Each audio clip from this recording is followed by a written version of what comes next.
An Oscar-winning actress of the 1940s has died. Joan Fontaine was 96. She won an Oscar for her role as a naive housewife in the 1940 Alfred Hitchcock film Rebecca, and was the only actress ever to win an Academy Award in a Hitchcock movie. She and her sister, Olivia de Havilland, were the only sisters to ever both win Oscars. Despite her success, including a star on the Walk of Fame, happiness often eluded her. She feuded with her famous sister, was married and divorced 4 times, and recounted her troubled life in a book titled No Bed of Roses. Joan Fontaine died at her home in Carmel.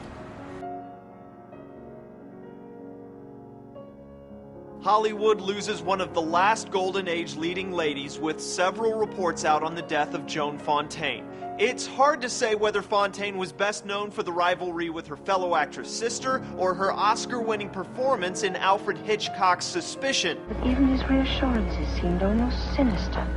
I want nothing but to spend the rest of my life with you. And if you were to die first, If I were to die first.